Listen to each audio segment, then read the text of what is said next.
ओम हरे अज्ञान कृष्ण प्रभु जी। हरे कृष्ण कृष्ण प्रभु प्रभु जी। जी, दंडवत प्रणाम प्रभु जी। हरे कृष्ण प्रभु जी, दंडवत प्रणाम प्रभु जी। हरे कृष्ण। हरे कृष्ण प्रभु जी, दंडवत प्रणामाలండి। प्रभु जी, दंडवत प्रणाम। स्वामी इति नाम नमाचार्य पदाय निताय कृपपदाय गौरकथामदाय नगर ग्राम तारणे नमो ओम विष्णुपदाय कृष्ण प्रस्थाय भूतले श्रीमते भक्ति वेदांत स्वामी इति नामने नमस्ते सारस्वते देवे गौरवाणी प्रचारणे निर्विशेष शून्यवादी पाश्चात्य देश तारणे। जय श्री कृष्ण चैतन्य प्रभु नित्यानंद श्री अद्वैत गदाधर शिवसादि गौर भक्तवृंद। हरे कृष्ण कृष्ण कृष्ण हरे हरे हरे राम राम राम हरे हरे। ओंकारोति वाचालं पंगुं लंकायते गिरिं यत्कृपातमहं वन्दे श्रीगुरुं दीनतारिणं परमानन्दमाधवं श्रीचैतन्य ఈశ్వరం మరి ఓం తత్సత్। మనం ఈరోజు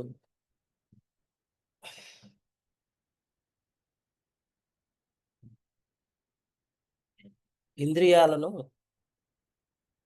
ఏ విధంగా నియంత్రించుతాము, మన ఆత్మానుభూతి మార్గమున స్థిరమైన పురోభివృద్ధి సాధించడానికి ఎంతవరకు అవసరం?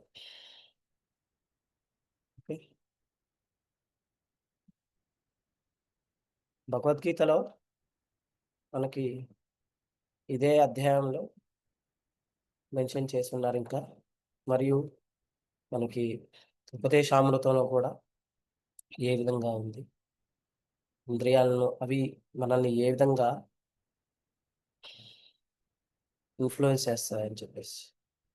శక్నోతి హైవయం షోడుం ప్రాక్షరీ రవిమోక్షనాత్ కామక్రోధోద్భవం వేగం సయుక్త సహ యుక్త స సుఖీ నరః.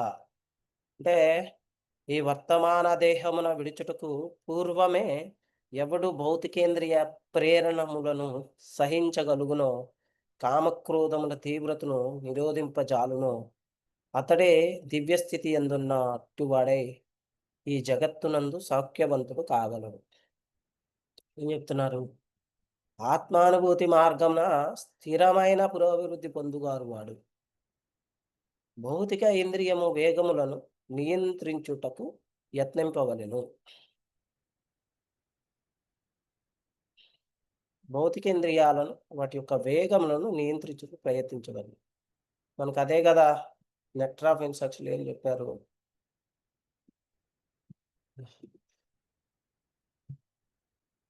వాచో వేగం, మనస క్రోధ వేగం, జిహ్వా వేగం, ఉదరపస్థ వేగం, ఏతాన్ వేగాన్ యో వైశేత ధీరః సర్వాం అపిమాం పృథ్వీం శిష్యత్. ఎవరైతే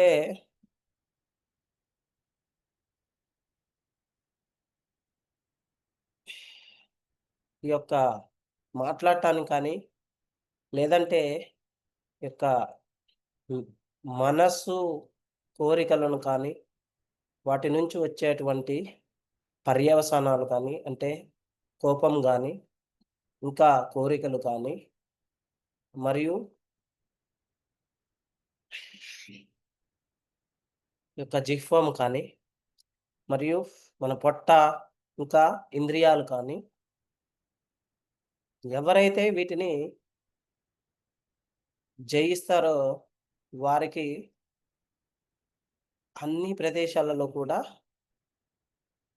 శిష్యులు అవుతారు, తయారు చేస్తారండి. అయితే ఆత్మానుభూతి మార్గమున స్థిరమైన పురోభివృద్ధి పొందగోరువాడు భౌతిక ఇంద్రియ వేగములను నియంత్రించుటకు యత్నింపవలను. మళ్ళీ అదే చెప్తున్నాడు. ఏమంటున్నాడు? వాచో వేగము, వాచా వేగము, క్రోధ వేగము, మనోవేగము, ఉదర వేగము, ఉపవస్థ వేగము, జిహ్వా వేగమును అనేక ఇంద్రియ వేగములు కలవు. ఈ విదేంద్రియ వేగములను మరియు మనస్సును నిగ్రహింపగలిగిన వాడు గోస్వామి లేక స్వామి అనబడును. అట్టి గోస్వాములను నియంత్రింపబడిన కఠినమైన జీవితములను గడుపుతూ ఇంద్రియ వేగములకు దూరమై ఉందురు. భౌతిక వాంఛలు సంతృప్తి నొందనప్పుడు అవి క్రోధమును కలిగించును. కనుకనే భౌతికమైన మనస్సు, నేత్రములు, హృదయము కలుతనుందును. కనుకనే ఈ భౌతిక దేహమును విడుచుటకు పూర్వమే మానవుడు వానిని నియంత్రించుటను అభ్యసింపవలెను. అట్లు చేయగలిగిన వాడు ఆత్మానుభూతి పొందినట్టు వాడే. అట్టి స్థితి యందు అతడు పూర్ణానందమును అనుభవించును. కనుక కోరిక మరియు క్రోధములను నియంత్రించుటకు తీవ్రముగా యత్నించుటయే యోగా సంపన్నమని విద్యుక్త ధర్మమై ఉన్నది. కృష్ణుడు చెప్తున్నాడు అన్నమాట ఇది. అంతే కదా. మనం అంతకుముందు చూసుకుంటే ఇంకేం చెప్తున్నాడు? ఏహి సంస్పర్శజా భోగా దుఃఖయోనయ ఏవతే ఆద్యంతవంతః కౌంతేయ నతేషు రమతే బుధః. బుద్ధివంతుడు ఇంద్రియ సంపర్కముచే కలుగు దుఃఖ కారణములైన భోగములందు పాల్గొనడు. కౌంతేయ, అట్టి దుఃఖములు ఆద్యంతములను కలిగి ఎందును. అందుచేత వివేకవంతుడు వాని యందు ప్రీతి నొందడు. అదే కదా. రమంతే యోగినో నంతే సత్యానందే చిదాత్మని ఇతి రామపదేనాసౌ పరం బ్రహ్మ విధీయతే. అంటే యోగులు పరతత్వం నందు రమించుచు అనంతంగా దివ్యానందం అనుభవింతురు. కనుకనే పరతత్వమును దేవాది దేవుడు శ్రీరాముడని తెలియబడును. మనకి భాగవతంలో చూసుకుంటే నాయం దేహబాజం నులేకే కష్టాన్ కామనహతే విద్భూజాం ఏ తపో దివ్యం పుత్రకాయేన సత్వం శుద్ధేద్య అస్మాత్ బ్రహ్మ సౌఖ్యం త్వనంతం. ఋషభదేవుడు ఏం చెప్తున్నాడు? ప్రియమైన పుత్రులారా, మానవ జన్మనందు ఇంద్రియ ప్రీతి కొరకై తీవ్రముగా యత్నించుటకు యుక్తము కాదు. అట్టి ఇంద్రియ సుఖములు మలభక్షణము చేయు సూకరములకు కూడా లభించును. అదే కదా. సూకరం అంటే పంది. అది కూడా ఇంద్రియాలను తృప్తిపరచుతుంది. దానికి మనకి ఏమి తేడా?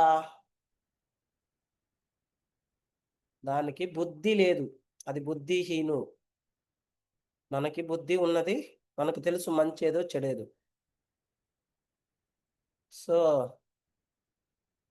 ఆ యొక్క బుద్ధిని మనం కృష్ణుని సేవకు మరియు ఇంద్రియాల నుంచి ఏ విధంగా మనల్ని మనం విముక్తి చేసుకునే విధంగా ప్రేరేపించేటువంటి దివ్య జ్ఞానాన్ని పొందాలి మనం.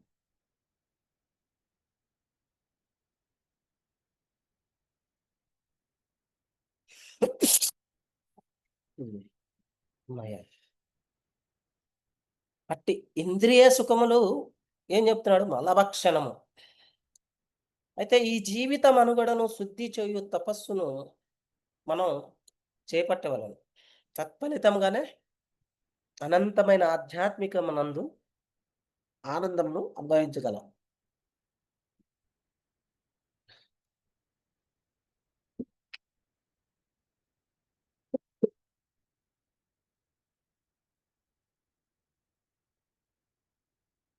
కోసమే నిజమైన యోగులు లేక వివేకవంతుడు నిరంతర భవబంధమునకు కారణమైన ఇంద్రియ సుఖములచే ఆకర్షణకు గురి కాదు.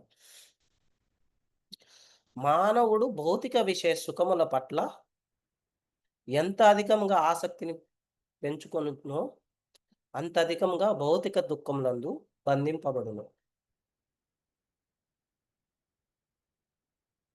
కదా.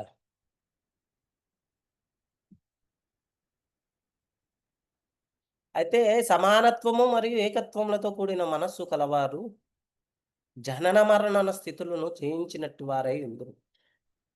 వారు బ్రహ్మము వలె దోషరహితులైనట్టు వారు. ఈ విధంగా వారు బ్రహ్మం నందు స్థితిని కలిగినట్టు వారే అగుదురు. అయితే మనకి చూడండి, ఇక్కడ ఒక చోట అంటే ఐరావతం అది ఒకసారి స్నానానికి వెళ్ళి వచ్చింది అనుకో నదిలో, పైకి రాగానే మళ్ళీ మట్టి పోసుకుంటుంది.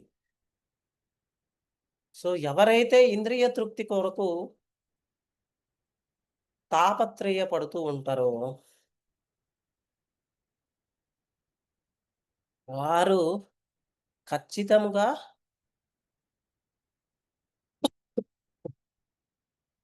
అంటే యొక్క ఆత్మానుభూతిని పొందిన తరువాతకి మరియు ఇంద్రియ తృప్తికి పరితపించాల్సిన అవసరం లేదు.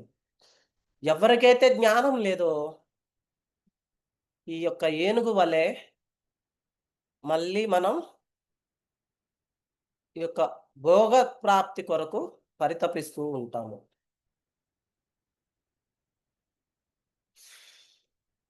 అయితే మనకి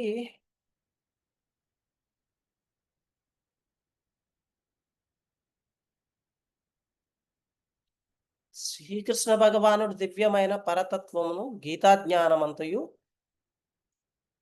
ప్రతిపాదించు మనకి చెప్పటం జరిగింది. వేదవాద్యమయ బంతయు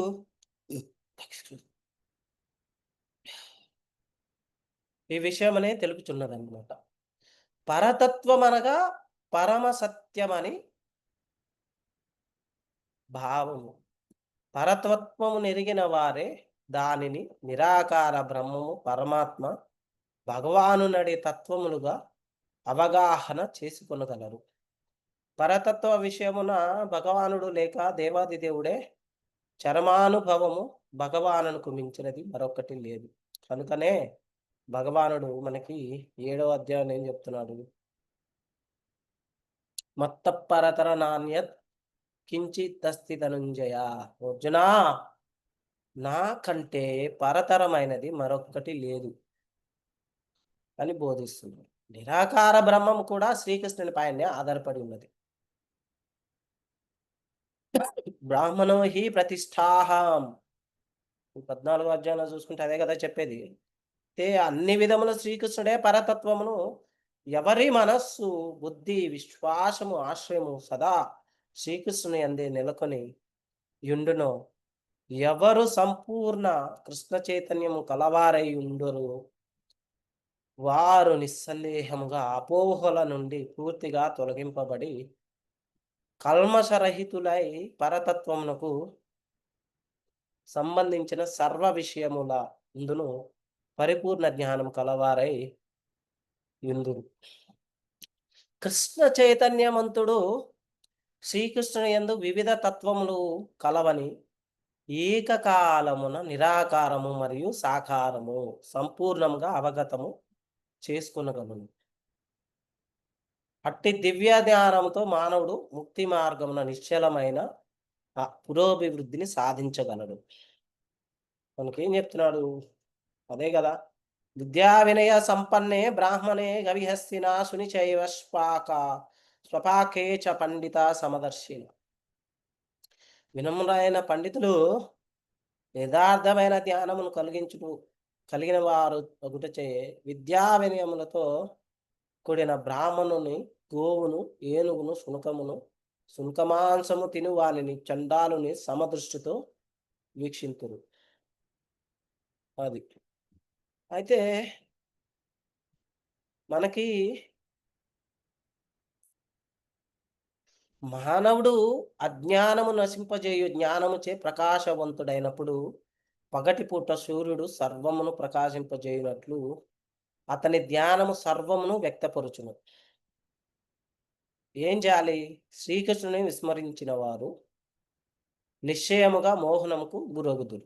కానీ కృష్ణ చైతన్యవంతుడు ఎన్నడను అట్టి మోహమునకు గురికాడు. సర్వజ్ఞానప్లవేన నైవత్య జ్ఞానాగ్ని సర్వకర్మాని నాహి జ్ఞానేన సదృశము. అయితే జ్ఞానము ఎంతగానో ప్రశంసింపబడినది, ఆ జ్ఞానం ఎట్టిది? సప్తమమునందు అధ్యాయం 9వ శ్లోకం ఎంతగానో ప్రశంసింపబడినది. ఆ జ్ఞానం ఎత్తి మనకి ఎవరైనాను శ్రీకృష్ణునికి సంపూర్ణ శరణాగతులై అతనికి సర్వమును సమర్పించుట ద్వారా పరిపూర్ణ జ్ఞానమును పొందుదురు. బహునాన్ జన్మనామంతే జ్ఞానవాన్ మాం ప్రపద్యతే. అనేక జన్మలు గడిచిన పిమ్మట జ్ఞానవంతుడైన వాడు శ్రీకృష్ణుని శరణు పొందినప్పుడు లేక కృష్ణ చైతన్యమును పొందినప్పుడు వారి పగటి పూట సూర్యుని వల్ల సర్వము గోచరమైనట్లు సర్వము వ్యక్తం కాబడును. వాస్తవమునకు జీవులు అనేక రకముగా భ్రాంతికి గురి అగుతూ ఉంటాయన్నమాట. దానికి అతడు అహంకారంతో తానే భగవానునిగా భావించినప్పుడు అజ్ఞానంతో అతడు మాయా యొక్క ఉచ్చులో పడిపోతాడన్నమాట. జీవుడు భగవానుడైనచో అతడు అజ్ఞానముచే ఎట్లు మోహితుడగును. అజ్ఞానంచే భగవానుడు మోహితుడగునా. అంటే ఒకవేళ అదే వాస్తవమైనచో అజ్ఞానము భగవానుని కంటే గొప్పదని చెప్పవచ్చు. సంపూర్ణ కృష్ణ చైతన్యవంతుల నుండి యథార్థ జ్ఞానము లభించును. కనుకనే మానవుడు అట్టి ప్రామాణికుడైన ఆధ్యాత్మికాచార్యుని అన్వేషించి అతని నిర్దేశమున కృష్ణ చైతన్య మనగా ఏమిటో ఎరుగువలను. ఎందుకనగా ఆ సూర్యుడు అంధకారంలో తరిమి వేయుచున్నట్లే కృష్ణ చైతన్యం అజ్ఞానము అంతటిని ఖచ్చితంగా పారద్రోలగలదు. కానీ తాను ఈ దేహము కాదనియు ఈ దేహమునకు అతీతుడనేది పరిపూర్ణ జ్ఞానము ఉన్నప్పటికీ ఆత్మ మరియు పరమాత్మని నడుమ గల భేదమునకు అతడు గ్రహింపలేకపోవచ్చును. కానీ ఎవరైనా ప్రామాణికుడు పరిపూర్ణ ఖచ్చితమైన వంతుడైనట్టి ఆధ్యాత్మికాచార్యుని ఆశ్రయించినచో అతనికి సర్వము విదితము కాగలదు. అయితే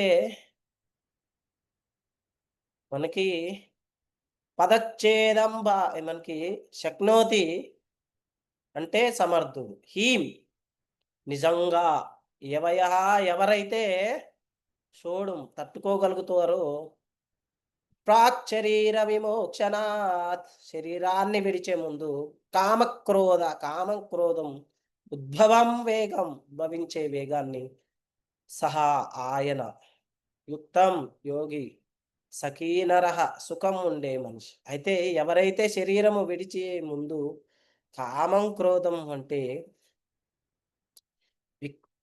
విషకల్మషాల వేగాన్ని అదుపులో పెట్టగలరో అటువంటి వారు నిజమైన యోగి. వారు శాశ్వత సుఖాన్ని పొందుతారు. కామము మరియు క్రోధము మనస్సు యొక్క అసహజ దోషాలన్నమాట. మన జీవిత కాలమున ఈ అశుభ భావోద్వేగాలను నియంత్రించాలి.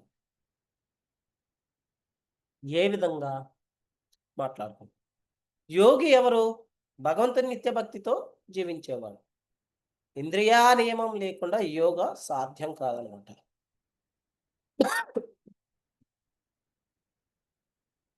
మనకు అదే కదా, జ్ఞానమాలినమాత్మానం కామక్రోధాది సంస్కృతం యః శాంతిమధిగచ్ఛేత సా ముక్తః సచ పండితః. కామక్రోధాల వల్ల కలిగే మలినతను అధిగమించి శాంతిని పొందినవాడు ముక్తుడు, నిజమైన పండితుడు. కామేశ క్రోధేశ రజోగుణ సముద్భవ అంటే మహాశనో మహాపాప్నో విద్యేనమిహ వైరినం. కామం నుండే క్రోధం వస్తుంది. ఇది రజోగుణంలో పుట్టినది. ఇది అత్యంత పాపపూరితమైన శక్తి. మనకి అర్థం చేసుకోండి. ఉద్ధరేతాత్మానాత్మనం నాత్మానం అవసాదయేత్ ఆత్మైవ యత్మనో బంధుః ఆత్మైవ రిపురాత్మః. మనమేం చేస్తామంటే మనస్సును నియంత్రించి మనల్ని మనమే పైకి లేపుకోవాలి. అంటే కృష్ణ భావనామృతంలో అభివృద్ధి చెందాలి. మనసే మనకి మిత్రుడుగా చేసుకోవాలి. అదే మన శత్రువు కూడా అవుతుంది. మనకి యావాన్న జిజ్ఞాసతా తత్వం కామన్వేషు హృది స్థితాం తావన్నైవ విజేతిహ మృత్యోరస్మిన్ స్థితోపి సన్. ఇతర విషయాలలో ఉన్న కోరికలు తొలగించని వరకు ఏ వ్యక్తికి మృత్యు భయం పోదు. ఇక్కడ ఉన్నప్పటికీ నిత్యం మనస్సు నియంత్రణ, నిత్యం జపం, ధ్యానం ద్వారా మనస్సును భగవంతుని సేవలో లగ్నం చేయాలి. అనుచిత ఇంద్రియ సుఖాల నుండి తప్పుకోవాలి. కామక్రోధాలకు తలవంచకుండా కృష్ణ భక్తితో జీవించాలి. క్షణిక సుఖం వదిలేసి శాశ్వత శాంతిని కోరాలి.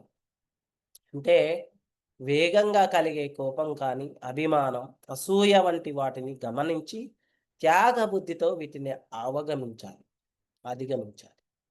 అర్థమైంది కదా? శరీరాన్ని విడిచే ముందు మనం కామక్రోధాలను జయించగలగాలి. అప్పుడు మాత్రమే మనిషి యుక్తుడు, అంటే భగవద్భక్తిలో స్థిరమైన వాడు అవుతాడు. శ్రీమద్భాగవతం మరియు భగవద్గీత రెండు ఈ నియమాన్ని ప్రాముఖ్యతలలో వివరించాయి అన్నమాట.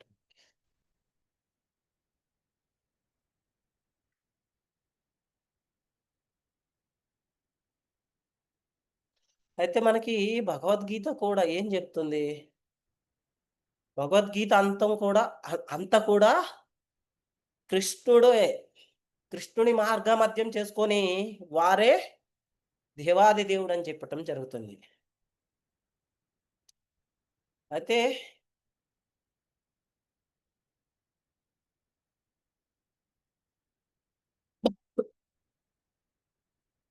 ఎప్పుడైతే మన యొక్క మనస్సు, ఈ యొక్క ఇంటెలిజెన్స్ కానీ, మన నమ్మకం కానీ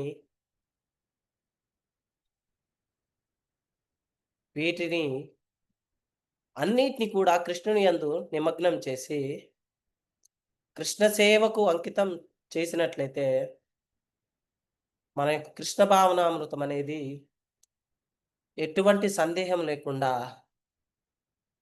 చాలా ఖచ్చితంగా స్థిరంగా ఉంటుంది.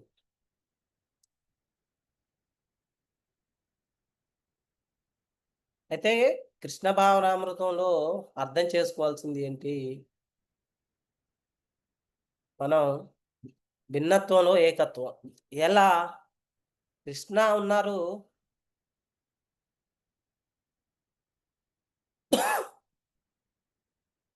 సుఖము దుఃఖము రెండు కూడా వారి నుంచే వస్తాయి. అది ఎలా సాధ్యం?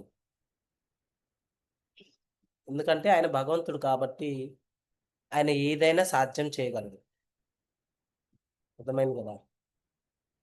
అది సో అది ఎవరైతే అర్థం చేసుకున్నారో వారి జీవితం పూల పాన్పు లాంటిది.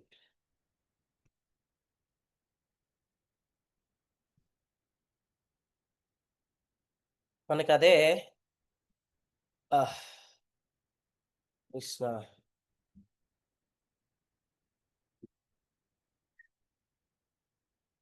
సారీ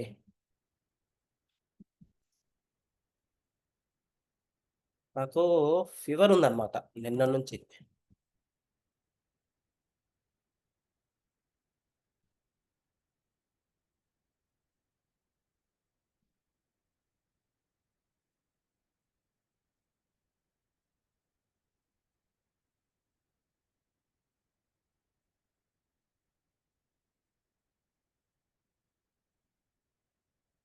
ప్లస్ కళ్ళు మూత పడుతున్నాయి, నా వల్ల కావట్లేదు. సారీ.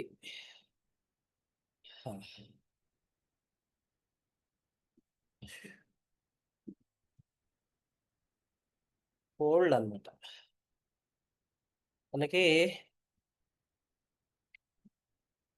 శ్రీమద్ భాగవతంలో చూసుకుంటే పరీక్షిత్ మహారాజు సుఖదేవ్ గోస్వామికి ఎన్నో జ్ఞానపూర్ణమైన ప్రశ్నలు ఉంచారన్నమాట. వాటిలో ఒకటి, మనుషులు తమ ఇంద్రియాలను నియంత్రించలేకపోతే ఎందుకు వారు ప్రాయశ్చిత్తాన్ని అనుసరిస్తారు?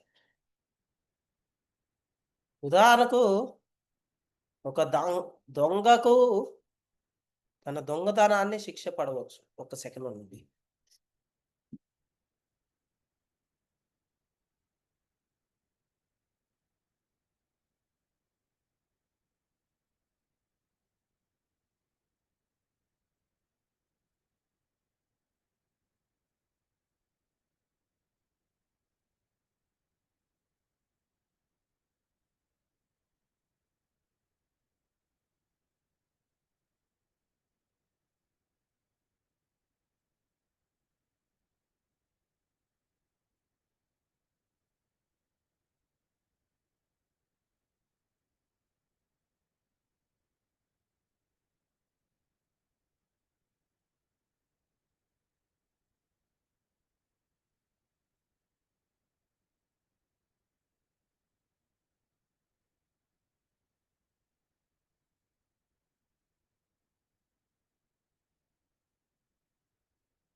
సారీ.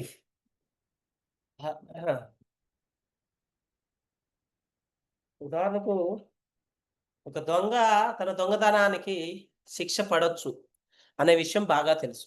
అయినా కూడా దొంగతనం చేస్తాడు. ఎందుకని? ఎందుకు చేస్తాడండి దొంగతనం అయినా కూడా? ఎందుకంటే వాడి ఆధీనంలో లేదు. వాడి మనస్సు కానీ, బుద్ధి కానీ. తెలుసు శిక్ష పడుతుందని. పోలీసుల చేతిలో అరెస్ట్ అయ్యి శిక్షను అనుభవించి మళ్ళీ వచ్చి మళ్ళీ అదే పని చేస్తాడు. అయినా అతడు దొంగతనాన్ని కొనసాగిస్తూ ఉంటాడు. జ్ఞానం అంటే వినడం మరియు చూడడం ద్వారా రావచ్చు. అయితే తక్కువ తెలివి ఉన్నవాడు చూసి నేర్చుకుంటాడు. కానీ ఎక్కువ తెలివి గలవాడు వినడం ద్వారానే నేర్చుకుంటాడు. శబ్ద ప్రమాణం తెలుసు కదా! చట్ట గ్రం అంటే ఇక్కడ గ్రంథాల నుంచి, శాస్త్రాల నుంచి దొంగతనం చెడైనదని, దొంగలు శిక్షింపబడతారని విని తెలివైన వాడు దొంగతనం చేయకుండా ఉండిపోతాడు.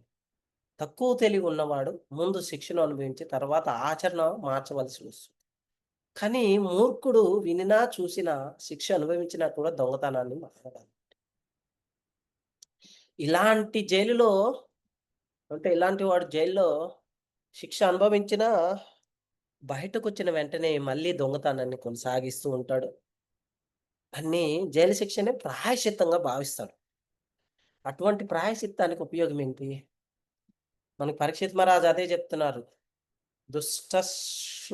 శృతాభ్యం యత్ పాపం జ్ఞానన్నప్యాత్మనోహితం కరోతి భూయో వివశః ప్రాయశ్చిత్తమధోకతం క్వచిన్ నివర్తతే భద్రాత్ క్వచిశ్చరతి తత్పునః ప్రాయశ్చిత్తం అధో అపార్థం మన్యే కుంజర శౌచ.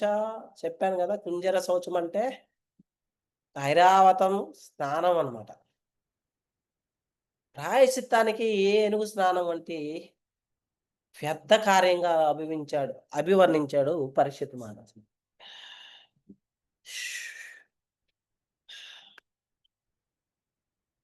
ఏనుగు నదిలో చక్కగా స్నానం చేసిన తర్వాతకి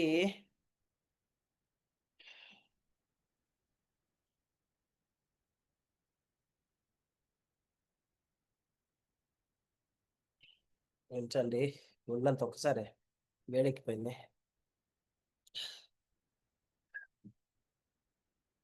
మళ్ళీ తీరానికి వచ్చిన తర్వాతకి మళ్ళీ ఆ మట్టిని తీసుకొని చల్లుకోవడం జరుగుతుంది తన మీద. అలాంటి స్నానానికి ఉపయోగం ఏంటి?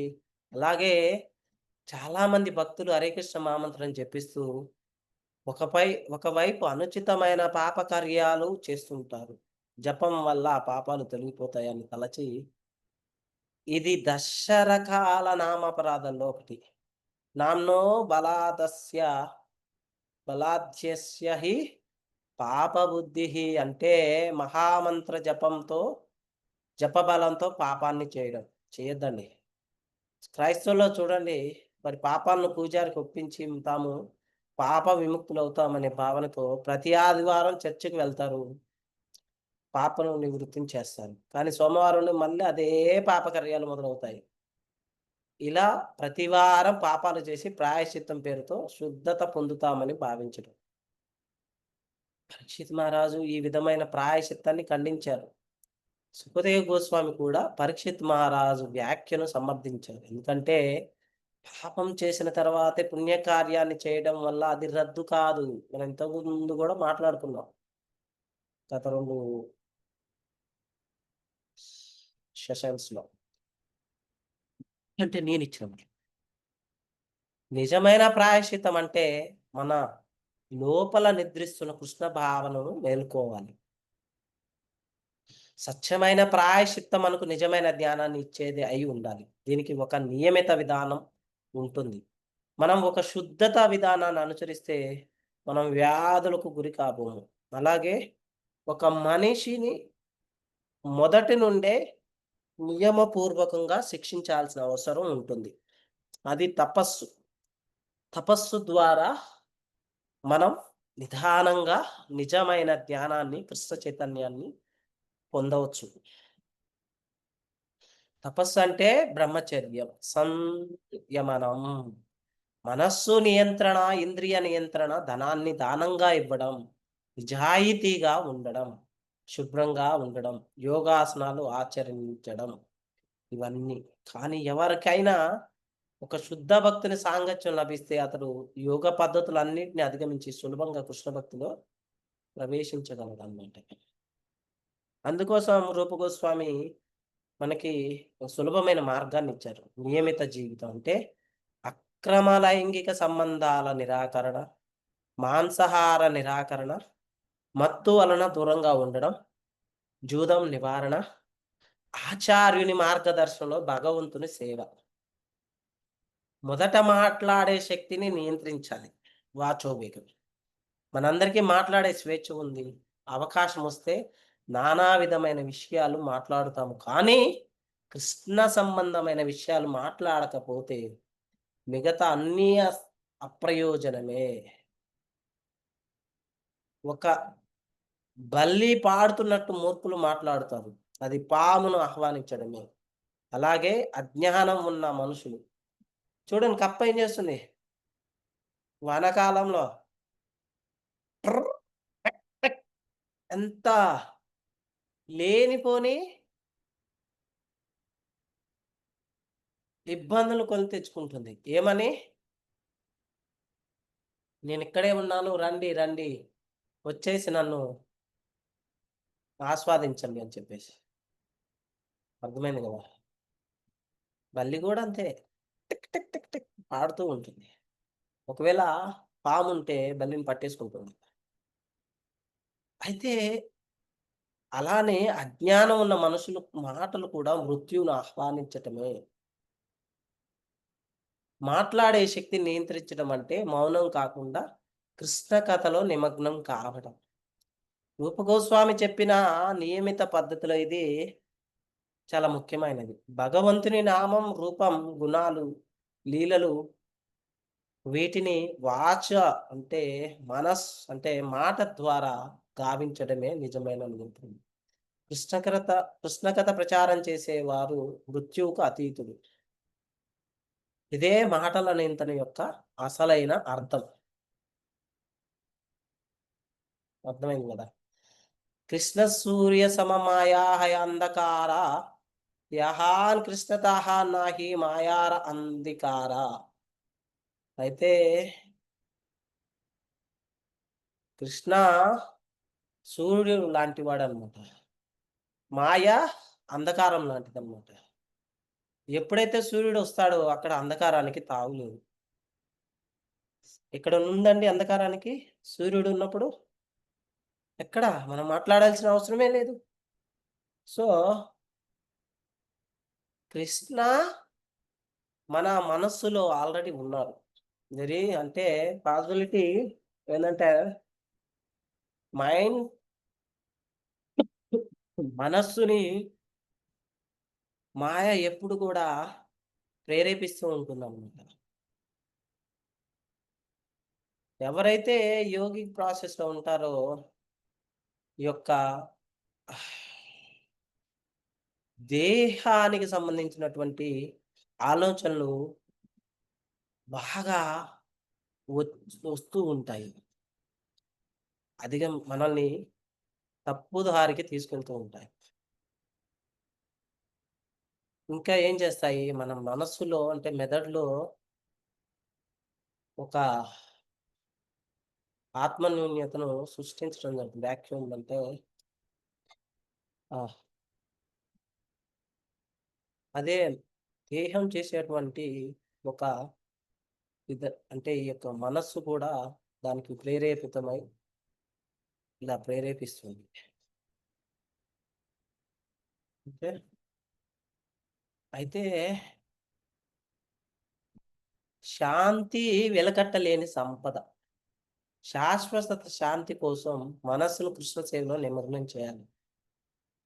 అర్థమైంది కదా? శరీరాన్ని విడిచే ముందు మనం కామక్రోధాలను జయించగలగాలి.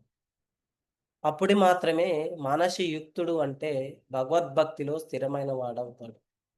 శ్రీమద్ భాగవతం మరియు భగవద్గీత రెండు విషయాన్ని ప్రాముఖ్యతలో వివరించాయి, మనకి ఉంచాయి. అర్థమైంది కదా? సో మనం ఏం చేయాలి?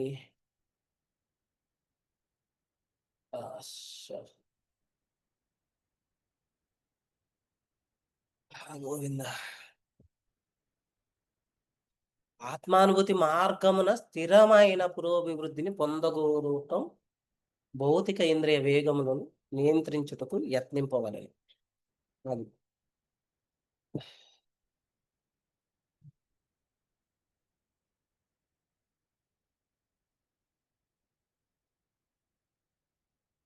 సో ఎప్పుడైతే ఈ యొక్క దేహ భావనలను విడిచిపెట్టేసి కృష్ణ భావనామృతానికి పెద్దపీట వేస్తామో అప్పుడు మనం ఆధ్యాత్మిక జీవన మార్గంలో అభివృద్ధి చెందుతాము. హరే కృష్ణ కృష్ణ కృష్ణ హరే హరే, హరే రామ రామ రామ హరే హరే. కల్పతరుభ్యశ్చ కృపా సింధుభ్య ఏవ చ పతితానాం పావనేభ్యో వైష్ణవేభ్యో నమో నమః. హరే కృష్ణ ప్రభుజీ దండోత్ ప్రణామాలు. హరే కృష్ణ. హరే కృష్ణ ప్రభుజీ. ప్రభుజీ మీరు ఇలా పక్కన పరిస్థితులు కూడా మా క్లాస్ తీసుకున్నారు ప్రభుజీ. సారీ, శతకోటి ప్రణామాలు ప్రభుజీ. హరే కృష్ణ అర్థం ప్రభుజీ. హరే కృష్ణ ప్రభుజీ దండోత్ ప్రమాణాలు. దండవుతాను. హరే కృష్ణ మీకు బాగాలేదండి, ప్రభుజీ పరిస్థితులు కూడా మీరు మా క్లాస్ తీసుకున్నారు. అయినా కూడా క్లాస్ తీసుకున్నారు. అట్లా కాదు, నాకు హరే కృష్ణ ప్రభుజీ దండోత్ ప్రణామాలు. నన్ను కృష్ణ భావనామృతంలో ఉంచుతుంది కదా, అందుకోసం. సంతోషం. అది లేదంటే పడుకొని అమ్మా అయ్యా ఎందుకు అయ్యన్ని బాధలు. అవును. హరే కృష్ణ ప్రభుజీ దండోత్ అదే